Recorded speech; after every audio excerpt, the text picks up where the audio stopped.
हाँ जी, नमस्कार साथियों। आज एक ऐसी घटना पर हम लोग बात करेंगे जो आप लोग पिछले कुछ दिनों से न्यूज़पेपर में या फिर समाचारों में देख रहे हैं। घटना क्या है? असम में बाढ़ के हालात। और मैं हालात नहीं कहूँगा कि बड़ी विभत्स स्थितियाँ यहाँ पर बनी हुई है।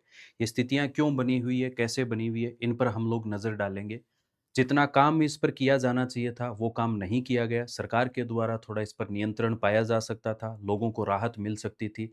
लेकिन अब कंडीशन समय के साथ में बिगड़ी हुई है। बहुत से लोगों की यहाँ पर डेथ भी हो चुकी है, बहुत से लोग बेघर भी हो चुके हैं, स्थितियाँ बड़ी विकट हो चुकी है। 8 लाख से ज़्यादा लोग इस बात से प्रभावित हो चुके हैं। आने वाले जो आप लोगों के एग्ज़ाम हैं, उसमें इसके पॉइंट ऑफ व्यू से किस प्रकार से प्रश्न पूछे जा सकते हैं और कैसे आप लोगों को इस घटना से भी रूबरू रहना चाहिए, दोनों ही एस्पेक्ट से ये इम्पोर्टेंट है। चलते हैं अपने सबसे पहले अपन बात करते हैं कि इस घटना में आप लोगों के आर्टिकल जो आया हुआ है, उस आर्टिकल के अकॉर्डिंग या न्यूज़पेपर का जो आर्टिकल है कि कितने लोगों पर इस बात का इम्पैक्ट पड़ा है और कितने लोग इस बात से प्रभावित हुए हैं। तो यहाँ पर आप लोग देख सकते हैं 1.35 लाख, यानी कि लगभग आप लोगों के ये आंकड़ा पहुंच जाएगा कि 1.5 लाख लोग जो हैं वो डायरेक्टली इस बात से प्रभावित हो चुके हैं। और बहुत से लोगों की 30 से ज़्यादा लोग जो हैं उनकी यहाँ पर मृत्यु भी हो चुकी है।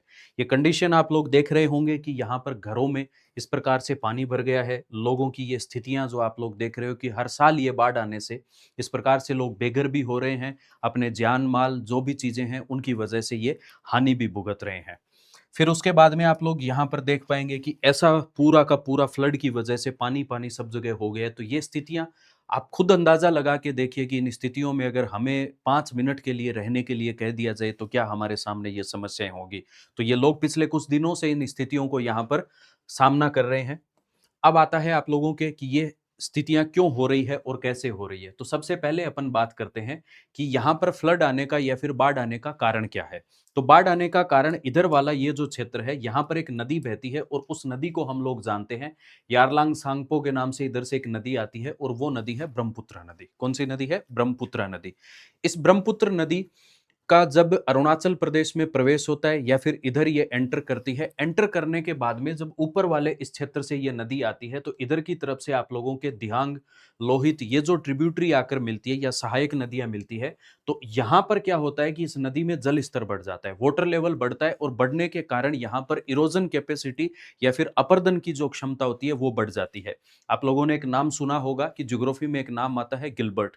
गिलबर्ट ने एक थ्योरी दी थी कि जब नदी का वेग होता है वो डबल हो जाता है, स्पीड डबल हो जाती है, तो उसकी 64 टाइम आप लोगों की क्या हो जाती है, इरोजन की कैपेसिटी बढ़ जाती है, यानी कि अपर्दन की क्षमता बढ़ जाती है। और ये जब अपर्दन की क्षमता बढ़ती है तो बड़ी बड़ी चट्टाने और मलबा है वो यहाँ से साथ में आता है और पानी की जो स्पीड होती है वो ज्यादा होती है। तो उसकी वजह से यहाँ पर नीचे वाला एरिया, यहाँ पर फ्लड की कंडीशन। इस बार स्थितियां थोड़ी सी चेंज हुई है, नागालैंड की तरफ भी बारिश ज्यादा हुई है तो उसकी वजह से पानी आ रहा है, वो आप लोगों के असम की तरफ आ रहा है। तो यहाँ पर असम में ये हालात जो हर साल बनते हैं वो ब्रह्मपुत्र रिवर की वजह से बनते हैं।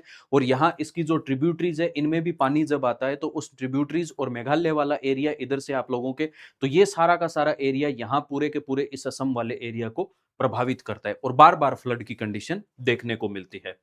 ये आप लोग देख सकते हो फिजिकल मैप में आप लोगों के, यहाँ पर इंडिया वाली ये जो कंडीशन आप लोगों को देखने को मिल रही है।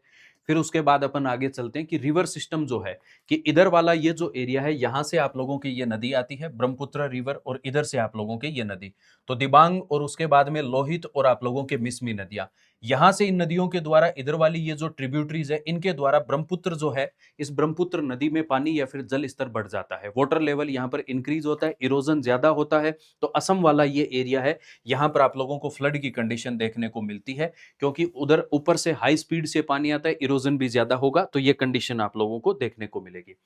अब आता है कि यहाँ पर मैनेजमेंट कैसे किया जा सकता है। ये आप लोगों से पूछ लिया गया कि असम में बाढ़ है, इसमें मैनेजमेंट कैसे किया जा सकता है। तो सबसे पहली बात है, ये खबरों में क्यों है। तो 2026 में आप लोगों की ये बाढ़ आई है और पिछले 60 वर्षों की सबसे भीषण बाढ़ है, यानी कि 60 ईयर्स जो लास्ट है उनमें सबसे खतरनाक बाढ़ आई है। फिर उसके बाद इससे इम्पैक्ट, तो 8 लाख से ज्यादा लोग आप लोगों के डायरेक्ट इनडायरेक्ट इससे प्रभावित हुए। 30 से ज्यादा लोगों की यहाँ पर क्या हो चुकी है, डेथ हो चुकी है अब तक। क्या क्या प्रभावित हुए हैं? सड़क आप लोगों की टूट चुकी है, एग्रीकल्चर है वो डिस्ट्रॉय हो रही है, लाइव स्टॉक जो पशु हैं वो भी पानी के साथ में बह रहे हैं, बुनियादी यानी कि बेसिक जो चीजें हैं उनको भयंकर तरीके से नुकसान हुआ है। फिर असम में 2026 की जो बाढ़ है, जुलाई में आप लोगों की ये कंडीशन देखने को मिल रही है। जिले कौन-कौन से हैं? धुबरी, गोलपाड़ा, लखीमपुर, जोराहट, डिब्रूगढ़, मोरीगांव, नगांव और बारपेटा। ये एरिया आप लोगों के सबसे ज़्यादा यहाँ पर इम्पैक्ट पड़ा है इस फ्लड का या फिर बाढ़ का। आगे आप लोग देख सकते हो कि ब्रह्मपुत्र नदी और असम की बाढ़ है। इसमें आप लोगों के चैलेंजेस क्या-क्या हैं? प्रमुख चुनौतियाँ कौन-कौन सी है? इन चुनौतियों की जब हम लोग बात करते हैं तो सबसे पहले आता है नदी का कटाव। यानी ब्रह्मपुत्र रिवर जब ऊपर से बहती है तो इस नदी का इरोजन जो किया जाता है वो तो एक कॉज है ही। उसके साथ में ये नदी रूट भी चेंज करती रहती है। यानी कि स्पीड के साथ में ये अपना रूट चेंज करती है। तो रूट चेंज करने की वजह से यहाँ पर जो नदी होती है इसके किनारे पर आप लोगों के लेवीज या फिर तटबंध बने हुए होते हैं। तो जब ये लेवीज या तटबंध आप लोगों के टूटते हैं तो इनका जो मलबा होता है या इनकी जो चट्टानें होती है वो जाकर एरिया से या फिर मकानों से टकराती है तो उनको डिस्ट्रॉय कर देती है। और ये यहाँ के जो लेवीज या तटबंध है ये पुराने हो चुके हैं तो ये बार बार टूटते रहते हैं, तो ये रूट इसका चेंज होता रहता है। तो 1950 के बाद में यानी 1950 के बाद में आप लोगों के 4.27 लाख हेक्टेयर जो एरिया है वो आप लोगों के यहाँ पर क्या हुआ है, डिस्ट्रॉय हुआ है, इस कटाव की वजह से या इस इरोजन की वजह से समाप्त हुआ है। फिर उसके बाद में अगली आती है आप लोगों के नेक्स्ट जो है अरुणाचल प्रदेश, मेघालय और ऊपरी जो कैचमेंट एरिया है वहां की मिट्टी और जो गाद होता है, सिल्ट जिसको बोलते हैं, वो बहकर असम वाले एरिया में आ जाता है। उसकी वजह से और ज्यादा यहां पर नुकसान देखने को मिलता है। फिर उसके बाद में अपने आगे बात करते हैं तो क्लाइमेट चेंज जो हो रहा है, बार बार आप लोगों के एक्सट्रीम रेनफॉल की घटना या फिर बादल टकराते हैं, बादल फटते हैं, जिसको अपन पेंगोला की प्रक्रिया कहते हैं या फिर आप लोगों के पेंगोला प्रोसेस कहा जाता है। तो उसकी वजह से भी यहाँ पर बार बार ये घटना है कि अचानक क्लाउड बर्स्ट होगा, उसकी वजह से पानी इकट्ठा हो जाएगा और फ्लड की कंडीशन देखने को मिलेगी। फिर उसके बाद में आता है आप लोगों के कि पुराने जो एम्बार्कमेंट है या एम्बैकमेंट जो है या फिर आप लोगों के तटबंध या लेवीज जिनको बोलते हैं वो टूट रहे हैं और उनकी वजह से आप लोगों के फ्लड की कंडीशन हो रही है। फिर आता है फ्लड एक्सपोजर जो है, तो असम का 39.58% एरिया जो है वो आप लोगों के बाढ़ प्रभावित क्षेत्रों में आता है और बाकी एरिया से अपने जो नेशनल रेशियो है उससे 4 गुना ज्यादा यहां पर बाढ़ आने की संभावना रहती है। तो इन कॉजेज की वजह से बार बार हमें क्या मिलता है, फ्लड की कंडीशन देखने को मिलती है। फिर आता है भारत में बाढ़ की स्थिति, एक विस्तृत अवलोकन, यानी कि आप लोगों से आरएएस का जो मेन एग्जाम है उसमें ओवरव्यू पूछा जा सकता है और जो प्रीलिम्स का एग्जाम है उसमें आप लोगों से स्टेटमेंट वाले क्वेश्चन पूछे जा सकते हैं। तो सबसे पहले आप लोगों के ये मौसमी आपदा है, किस प्रकार की है, मौसमी आपदा, यानी कि आप लोगों के कैसी डिजास्टर है, तो ये आप लोगों के सीजनल डिजास्टर है। जून से सितंबर के दौरान इधर से आप लोगों के दक्षिणी पश्चिमी मानसून या फिर आप लोगों के साउथ वेस्ट मानसून जो आता है उसकी वजह से ये इंपैक्ट आप लोगों को देखने को मिलता है।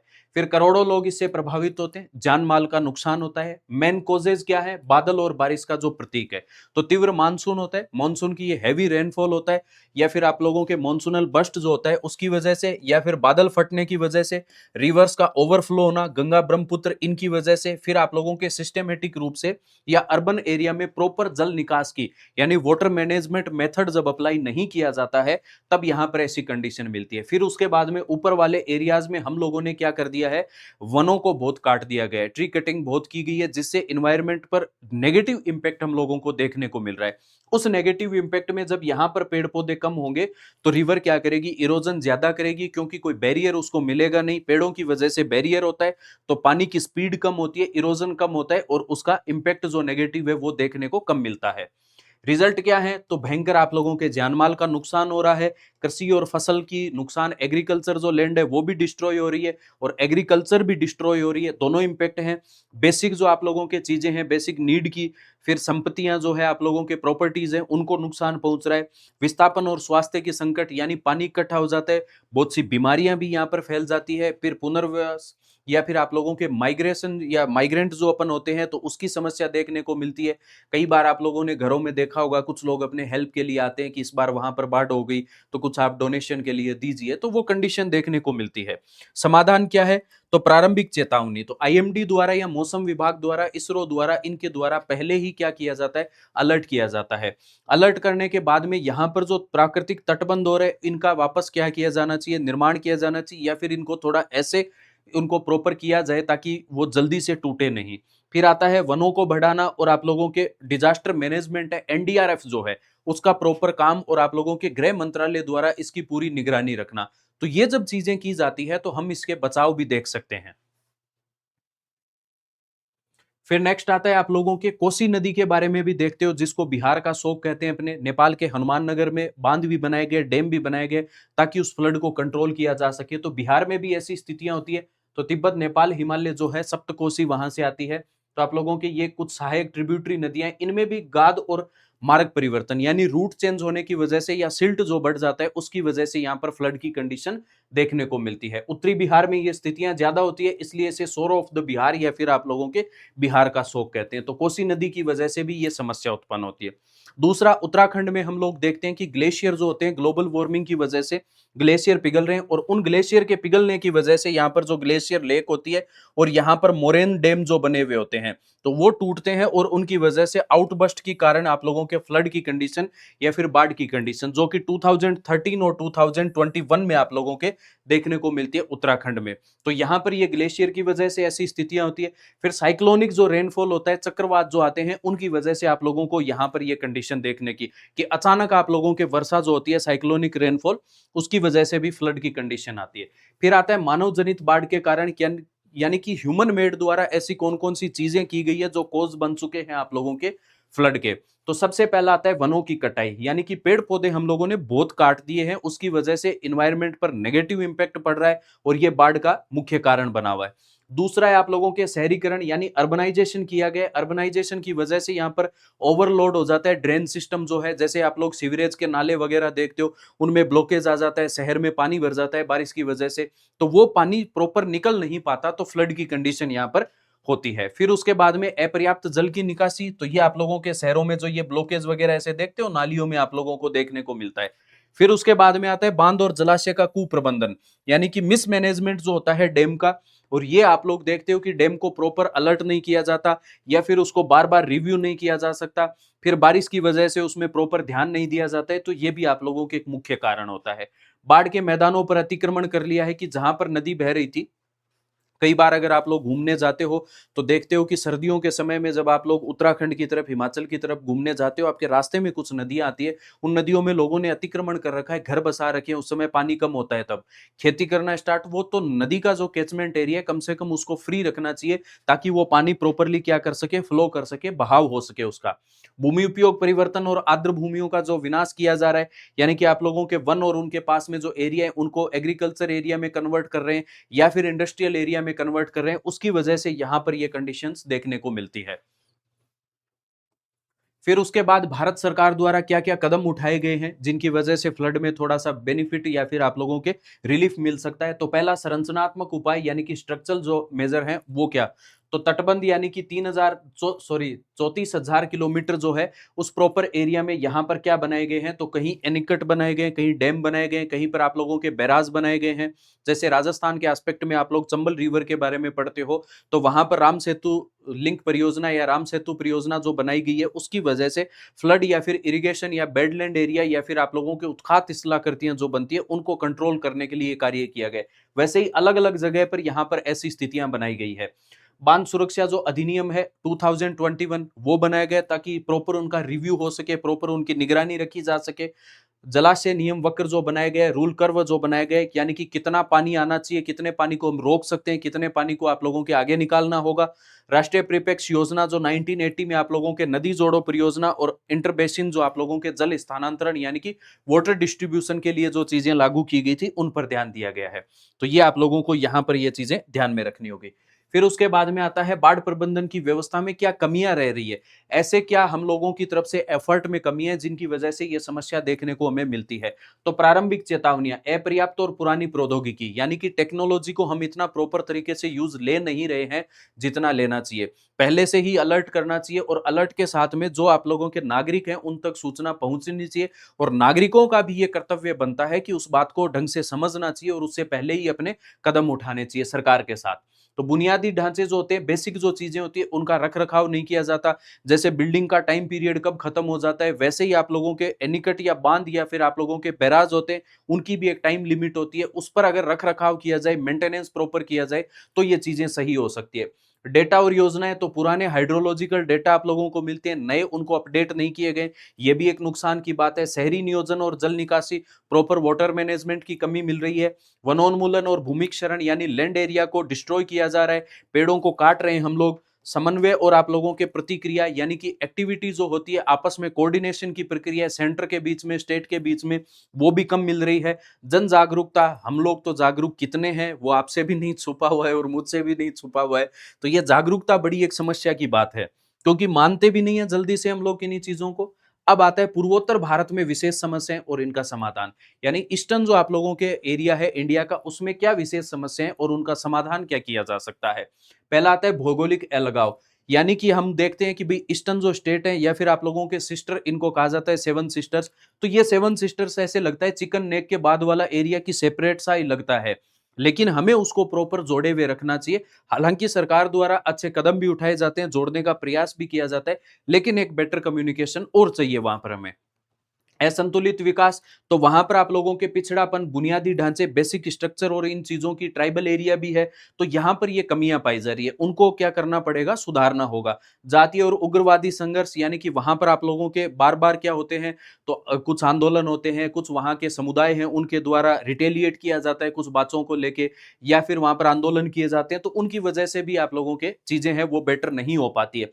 प्राकृतिक आपदाएं, बार बार ब्रह्मपुत्र और ये नदियां और इनके साथ में अर्थक्वेक की कंडीशन है वो भी आप लोगों को देखने को मिलती है। अवैध प्रवास, यानी कि आप लोगों के माइग्रेशन जो है वो इलीगल माइग्रेशन है, बांग्लादेश की तरफ से, म्यांमार की तरफ से इलीगल माइग्रेशन देखते हैं, तो यहाँ के लोगों के लिए हम विकास कर रहे हैं तो वो इन तक प्रॉपर नहीं पहुंच पाता। फिर उसके बाद आता है कनेक्टिविटी बढ़ानी होगी हम लोगों को, तो एक्ट ईस्ट पॉलिसी है उसके तहत यहाँ पर जो ईस्टर्न स्टेट है उनको कनेक्ट करना होगा प्रॉपर तरीके से। फिर उसके बाद में शांति और सुरक्षा, तो उनके बीच में बातचीत करके उनको समझाना भी होगा, कोऑर्डिनेशन भी करना होगा, वहां पर उनके लिए बेटर चीजें उनको बतानी होगी कि ऐसा किया जा सकता है ताकि वो भी शांति का मार्ग अपने। सस्टेनेबल डेवलपमेंट और डिजास्टर मैनेजमेंट प्रॉपर वहां पर करना होगा, और पहचान की रक्षा और रक्षा कौशल विकास जो है, आइडेंटिटी उनकी प्रॉपर करनी होगी, ताकि जो अवैध प्रवास कर रहे हैं उनको वहां से या तो वापस भेजा जाए या फिर उनको किसी सजा के प्रावधान के तहत उन पर कार्रवाई की जाए। फिर आता है बाढ़ प्रबंधन, भारत के लिए महत्वपूर्ण, तो कौन कौन से एक्ट, कौन कौन सी पॉलिसी ये बनाई गई आप लोगों के, तो राष्ट्रीय बाढ़ आयोग आरबीए 1976 में आप लोगों के स्टेब्लिशमेंट किया गया। कुछ समितियां और है, फिर आप लोगों के इंपॉर्टेंट है राष्ट्रीय समिति 1975 में बाढ़ क्षेत्र का आप लोगों के और तटबंध एरिया के लिए ये बनाई गई थी। फिर आता है आपदा प्रबंधन अधिनियम, तो आप लोगों के डिजास्टर मैनेजमेंट एक्ट 2005 में। फिर उसके बाद इसके साथ में डिजास्टर रिलीफ फोर्स एनडीआरएफ, और जैसे कि स्टेट में होता है एसडीआरएफ होती है, तो अलग अलग स्टेट के लिए और नेशनल आप लोगों के एनडीआरएफ बनाई गई है। जल प्रदूषण की रोकथाम के लिए ये अधिनियम है। फिर आप लोगों के आपदा अधिनियम को और अपडेट किया गया है, फिर 2023 में वापस इसको अपडेट किया गया, 21 में भी इसके लिए कुछ पॉलिसीज और एक्स्ट्रा लाई गई। फिर उसके बाद महत्वपूर्ण संस्थाएं कौन सी इंपॉर्टेंट जो इस पर काम कर सकती है, वो है एनडीएमए, राष्ट्रीय नीति योजना और आप लोगों के समन्वय का जो कार्य कर सकती है। नेक्स्ट आता है सीडब्ल्यूसी, जल संसाधन प्रबंधन, बाढ़ पूर्वानुमान, वाटर रिसोर्सेज मैनेजमेंट और फ्लड फोरकास्टिंग, ये पहले चीजें बताकर इन चीजों को कंट्रोल कर सकते हैं। फिर आता है आप लोगों के इसरो, तो इसरो के द्वारा सैटेलाइट से भी इन चीजों पर निगरानी की जा रही है। आईएमडी मौसम का जो पूर्वानुमान है, फोरकास्ट बताते हैं वेदर की, तो वो बताकर भी क्या किया जा सकता है, इन चीजों को कंट्रोल किया जा सकता है, कुछ ना कुछ वहां पर रिलीफ के काम किए जा सकते हैं। फिर उसके बाद में आप लोगों के मिटिगेशन जो स्ट्रेटेजीज है जो, यानी कि आप लोगों के समग्र जो रणनीतियां बनाई जाती है, तो पास वाले स्टेट से, केंद्र सरकार से कोऑर्डिनेशन करके, इस प्रकार सारी चीजों को हम आगे मिलकर या फिर आगे बढ़ाकर काम कर सकते हैं। डेटाज जो हैं, इन डेटाज को लेकर हम लोग किसी भी एरिया का एनालिसिस कर सकते हैं कि बार बार बाढ़ आ रही है, किस एरिया में आ रही है, क्यों आ रही है, उस पर क्या एक्शन लिया जा सकता है, कैसे ये चीजें आप लोगों के कंट्रोल की जा सकती है।